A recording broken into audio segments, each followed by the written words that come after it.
होगा, क्योंकि पिछले साल हमने जो 2 साल की शुरुआत किए थे बच्चों के साथ किए थे, और इस साल भी जो आप देख सकते हैं हमारे पीछे जो दृश्य देख सकते हैं ये बच्चे ही है। पिछले साल हमने दिलियाम गांव की तस्वीरें दिखाया था, और इस बार हम बेरमो के अंगवाली में मौजूद है जहां बच्चों के साथ पिकनिक मनाया जा रहा है। और ये पिकनिक जो है पिछले साल भी डॉक्टर उषा सिंह के द्वारा ही ऑर्गेनाइज़ किया गया था, और इस साल भी डॉक्टर उषा सिंह के द्वारा ये बच्चों के साथ पिकनिक ऑर्गेनाइज़ किया गया है। अक्सर आप देखते होंगे नए साल की शुरुआत लोग पूजा पाठ से करते हैं और कई तरह का सेलिब्रेशन करते हैं, लेकिन डॉक्टर उषा सिंह के का जो नए साल मनाने का अंदाज़ बिल्कुल ही अलग है। वो गरीब बच्चों के साथ पिकनिक मनाते हैं और गरीब बच्चों के साथ जो है मिलकर कई तरह का खेल खेलते हैं और बच्चों को भोजन करवाते हैं और बच्चों को नए साल का खुशी देने में कोई कसर नहीं छोड़ते। और जैसा कि आपको पता है कि डॉक्टर उषा सिंह के द्वारा जो है लगातार शिक्षा जो है अलग अलग क्षेत्रों में जाकर बच्चों को देने का काम कर रहे हैं और बच्चों के बीच जो है शिक्षा का अलग जगह रहे। तो चलिए हम उनसे बात करते हैं नए साल के मौके पर फिर से इस बार। सबसे पहले आपको नए साल की बहुत बहुत शुभकामनाएं।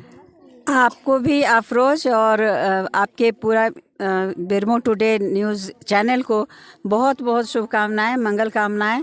आपका बेरमो टुडे चैनल इस साल में और दिन दूना रात चौगुना प्रोग्रेस करे, ये हमारा आशीर्वाद है।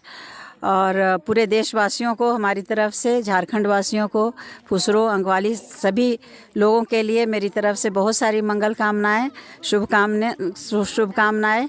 नव वर्ष पर बहुत बहुत हैप्पी न्यू ईयर। पिछले साल भी साल की शुरुआत जो हुई थी बच्चों के साथ हुई थी, और इस साल भी आपने साल की शुरुआत बच्चों के साथ किया है। तो पिछले साल और इस साल में बहुत बड़ा अंतर है, क्योंकि पिछले साल आप एक दिलियाम गांव में बच्चों को साथ सेलिब्रेट किया था, इस बार दिलियाम गांव के साथ साथ कई गांव के बच्चे भी यहाँ मौजूद है। क्या लग रहा है? बहुत अच्छा लग रहा है अफरोज। बच्चे मेरे प्रायोरिटी हैं। जब से मैंने अपना foundation doctor Ravindra Usha Singh charitable foundation का शुरुआत किया है, तब से मेरा फर्स्ट प्रायोरिटी है कि जितने अंडर प्रिविलेज्ड बच्चे हैं, जिनको पढ़ाई की सुविधा नहीं है, जिसके पेरेंट्स को इतना पैसा नहीं है कि ट्यूशन पढ़ा के उसको आगे बढ़ा सके, उनकी शिक्षा को आगे बढ़ाने का मेरा पहला काम है। मैं प्रिविलेज्ड हूँ इसके लिए कि मुझे करना ही है ये काम।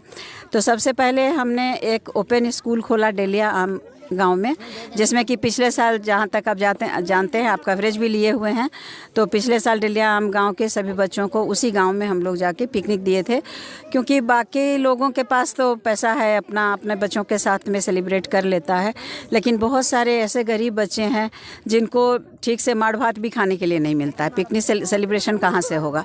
तो ये जितने बच्चे आप पीछे देख रहे हैं ये सब उन्हीं में से हैं। तो आज के दिन ये कभी का रखा हुआ कपड़ा और कभी का किसी का दिया हुआ कपड़ा पहनकर आज इतनी खुशी से आए हैं यहाँ पिकनिक मनाने कि इनकी खुशी देखकर हमें भी खुशी हो रही है।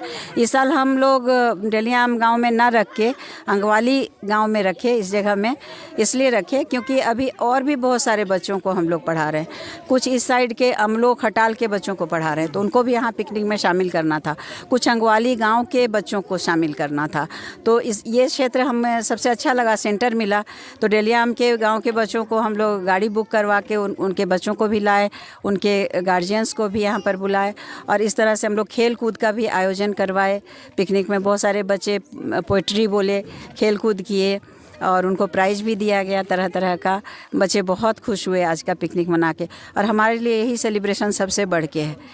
आपको बता दें कि प्रत्येक साल जो है बच्चों के साथ डॉक्टर उषा सिंह जी सेलिब्रेट करते हैं अपने नए साल को, और आप देख सकते हैं कि ये जो बच्चे हैं दिलियाम गांव से भी बच्चे हैं और कई इलाकों से, कई गांव से यहाँ बच्चे मौजूद हैं जहां डॉक्टर उषा सिंह जी का स्कूल चलता है, ओपन स्कूल चलता है, और उन लोगों को शिक्षा में आगे बढ़ाने का ये कार्य कर रहे हैं। आप देख सकते हैं ये बच्चे कितने मासूम बच्चे हैं, और ये जो है आज यहाँ पिकनिक मना रहे हैं और ख़ुशी मना रहे हैं, और डॉक्टर उषा सिंह के द्वारा ये ऑर्गेनाइज़ किया गया है और काफ़ी लोग खुश हैं, बच्चे खुश हैं। और भी सवाल हम करेंगे, क्योंकि हमने सुना है कि, और आपको हमने कई बार तस्वीरें भी दिखाया है कि ये शिक्षा के साथ साथ जो है कई सामाजिक कार्यों में भी बढ़ चढ़कर हिस्सा ले रही है। हाल में ही इन्होंने एक गौशाला का निर्माण भी किया था, राधे श्याम गौशाला, जो कि कई अनाथ गायों को इन्होंने पाला, अनाथ गायों को पालन पोषण में इन्होंने हिस्सा लिया। क्या कहेंगे गौशाला के बारे में, क्योंकि गौशाला आपका टूट भी चुका है?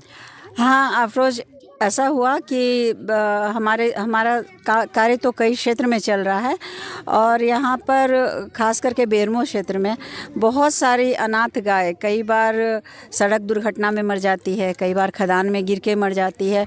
और मैं काफ़ी इस गांव में घूमती हूँ, मतलब पूरा फुसरो, अंगवाली, पिछड़ी सब तरफ काफ़ी घूमती हूँ और देखती हूँ। मुझे लगा कि नहीं, एक गौशाला का तो ज़रूरत है इस एरिया में। तो मैंने पिछले साल अप्रैल महीना में 2021 के अप्रैल में मैंने गौशाले की पेशकश अंगवाली गांव में आकर अंगवाली गांव के मुखिया जी से और पूरे गांव के लोगों से किया और अपनी इच्छा जाहिर की। तो उन्होंने कहा कि कोई बात नहीं, आप गौशाला यहाँ खोल सकते हैं। एक एबंडेंट लैंड है इसका, CCL का। ये लैंड बहुत दिनों से 50 साल से पड़ा हुआ है, बंजर भूमि है, इसमें कोई काम होने नहीं जा रहा है। आप सिर्फ अपना पैसा लगा के गौशाला खोल सकते हैं और यहाँ अनाथ गायों का सेवा हो सकता है और इसमें हम लोग सब सहयोग देंगे। तो वो सारे अंगवाली गांव के लोग के खड़ा होने की वजह से मैंने बहुत अपना मेहनत से कमाया हुआ पैसा लगा के गौशाले को बहुत अच्छे से सजा दिया। चारों तरफ से बाउंड्री बनवाया, गौ माता को रखने के लिए शेड बनवाया, पीने के लिए 2-2, 3-3 टैंक्स बनवाया और बहुत सारा चीज़। उसमें एक मंदिर भी बना हनुमान जी का। तो सब कुछ हुआ और गौ माता का सेवा होना शुरू हुआ। लेकिन 2-3 महीने के बाद ही CCL से नोटिस आना शुरू हुआ। CCL के GM मनोज अग्रवाल की तरफ से मेरे पास नोटिस पर्सनल लेवल पर आने लगा कि आप गौशाला तोड़िए, नहीं तो आप पर एक्शन लिया जाएगा। मैंने उनसे बहुत मिन्नत की, बहुत बार मैं गई, बहुत बार मैं अपने जो यहाँ के हमारे विधायक महोदय हैं कुमार जयमंगल सिंह, उनसे भी बहुत बार जाकर रिक्वेस्ट किया कि किसी भी तरह से गौशाला को बचाइए, क्योंकि यहाँ हम बहुत सारी गाय को तब तक रख चुके थे। बहुत सारे लोग अंधी गाय, लंगड़ी गाय, बूढ़ी गाय, ऐसा बछड़ा जो कहीं बिक रहा था, गलत जगह में जा रहा था, वो सबको बचा के लोग लाकर दे रहे थे और हम उनकी सुरक्षा कर रहे थे। तो मैंने बहुत विनती की, जाकर खुद से लेडी होकर मैं अपने से GM साहब के पास जाके रिक्वेस्ट किया, हाथ जोड़ा, कम से कम इस गौशाला को मत तोड़ने दीजिए। आपका स्कूल तो और भी बहुत ज़मीन है CCL का, कहीं भी बन जाएगा, और गौशाला ना हो तो आप लोग अपने तरफ से अपना नाम दे दीजिए कि CCL का गौशाला रहेगा, हमारा नहीं रहेगा। लेकिन गौ माता को यहाँ से निराश्रित मत कीजिए, कहाँ ले जाएंगे।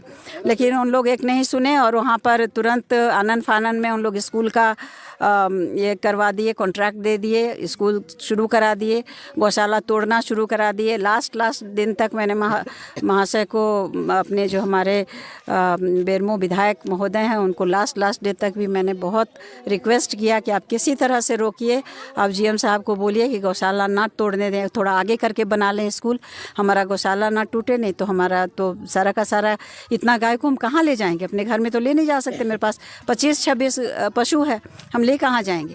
तो फिर भी कोई सुनवाई नहीं हुई, कहीं भी कुछ भी नहीं सुना गया, गौशाला तोड़ दिया गया। बिल्कुल मेरे आँख में आंसू आए। हम बहुत दिनों तक आप लोग से, मीडिया वालों से दूर भी हो गए कि अब हम क्या खबर दें, जब हमारा गौशाला टूट रहा है और कोई रोकने के लिए अंगवाली गांव का भी बहुत कम लोग साथ में आए, जिसमें कि बहुत साथ दिए हमारे लक्ष्मण मिश्रा जी, सत्यजीत मिश्रा जी, अंगवाली गांव के मुखिया जी हैं धर्मेंद्र जी, ये लोग साथ दिए, कुछ लोग साथ दिए। लेकिन इन 4-5 लोगों के साथ देने से कुछ खास नहीं हुआ, गौशाला टूट ही गया। गौशाला टूटने के बाद हम लोग बहुत खोज के ज़मीन, बहुत मुश्किल से इस जगह में खांजों में हम लोग को ज़मीन दिलवाए लक्ष्मण जी, कहीं से निमाई जी का ज़मीन दिलवाए, जो कि निमाई जी भी बहुत हम लोग को सपोर्ट किए इसमें। बोले गौशाला टूटेगा तो कोई बात नहीं है, हम आपको ज़मीन देंगे और पैसा आप हमको कभी भी दीजिएगा, लेकिन गौशाला आप चला सकते हैं अभी से ही। तो उनका भी बहुत बड़ा योगदान है। फिर हम लोग वहाँ से गौशाला अब इसमें शिफ्ट कर रहे हैं। अभी तो 1-2 गाय को वहाँ से लाए हैं, अभी किसी तरह से वहीं रख रहे हैं, लेकिन बहुत जल्दी ही गौशाला, राधे श्याम गौशाला यहाँ शिफ्ट हो जाएगा। तो आपने देखा, मन में सेवा करने की इच्छा होनी चाहिए ईमानदारी के साथ, तो आप सेवा कहीं भी कर सकते हैं। जैसा कि इनका राधे श्याम गौशाला टूट चुका है, लेकिन फिर भी इनका सेवा करने का जो भाव था वो ख़त्म नहीं हुआ। और आप देख सकते हैं ये गौशाला इन्होंने फिर से निर्माण कर दिया और यहाँ पर भी जो है गायों की सेवा करने में ये कोई कमी नहीं छोड़ेगी। जैसे पिछले साल इन्होंने गायों को सेवा किया, इस नए साल में भी नए गौशाला के साथ सेवा करेंगे।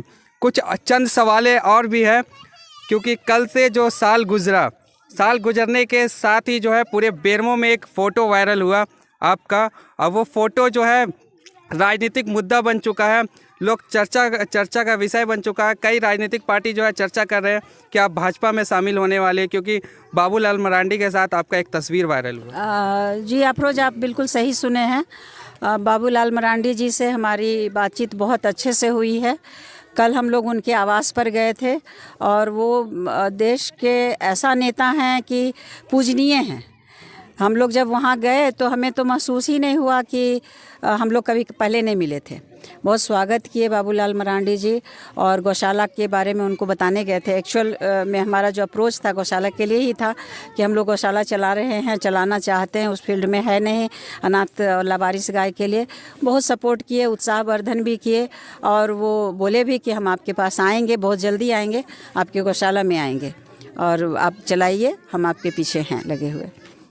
तो बहुत बहुत धन्यवाद। डॉक्टर उषा सिंह के बारे में क्या कहना चाहेंगे?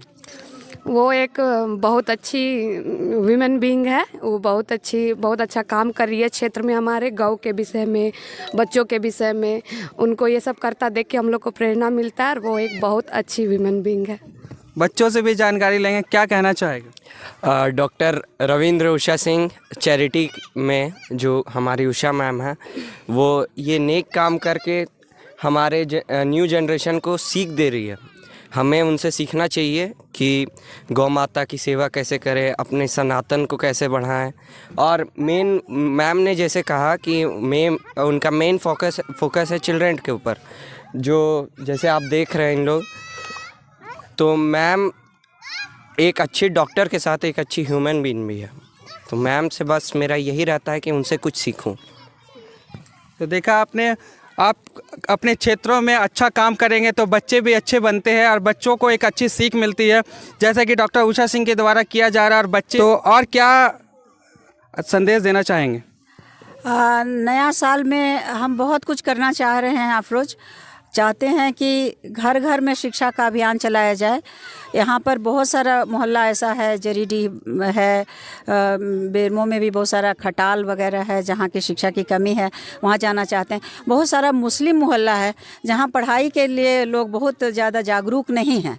तो मैं तो एक एक मुस्लिम मोहल्ला में जाकर सारी स्त्रियों को जागरूक, सारी बच्चियों को जागरूक करना चाहती हूँ कि पढ़ाई लिखाई करो और आगे बढ़ो। तो इस साल का अभियान मेरा एकदम सर्व शिक्षा अभियान चलेगा कि जहाँ तक भी हिंदू, मुस्लिम, सिख, ईसाई सभी को लेकर चलना है, घर घर में जाना है, और जितना शिक्षा का ये जागृति फैलाना है वो मैं इस साल में, पूरे साल में करना चाहती हूँ।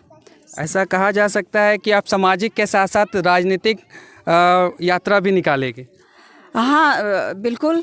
यदि राजनीतिक यात्रा निकालने से मैं समाज का सेवा करने में और ज़्यादा सक्षम अपने आप को महसूस करूं, तो उससे अच्छी बात क्या हो सकती है। क्योंकि अभी मैं अकेली पड़ जा रही हूं, कुछ भी कर रही हूं, अकेली हूं। आप लोग जैसे कुछ लोग हैं जो साथ दे रहे हैं, और जब मैं राजनीति में आऊँगी तो शायद मेरे पीछे बहुत सारे लोग मेरे जैसे जुड़ेंगे, जो कि अपने एरिया को पूरी तरह से लेके चलेंगे शिक्षा के लिए, गौ माता के लिए। बाकी भी बहुत सारा विकास का ज़रूरत है। रोज़गार की कितनी कमी है, तो हम लोग रोज़गार सृजन भी करेंगे। बल्कि हम तो इसी अपना जो ये गौशाला बना रहे, इसमें भी कुछ ऐसा उपाय करेंगे कि 10-20 महिलाओं को, जो महिला को कुछ भी नहीं मिल रहा है, उनको रोज़गार दिया जा सके। और मैं सबको लेकर चलूँगी, पूरे समाज को, और एक बार एक जगह में प्रोग्राम रखूँगी, कभी किसी मोहल्ला में, कभी किसी मोहल्ला में। और जितनी जागरूकता हो सकती है शिक्षा के मामले में, रोज़गार के मामले में, मैं उसको आगे बढ़ाऊँगी।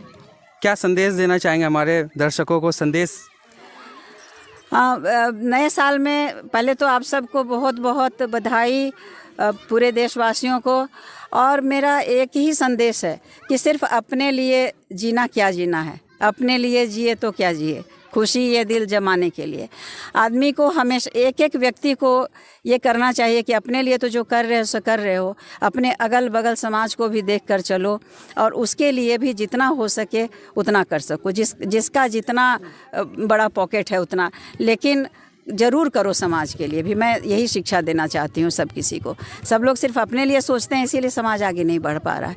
यदि एक व्यक्ति की शिक्षा पर ध्यान दे, एक गरीब बच्चा को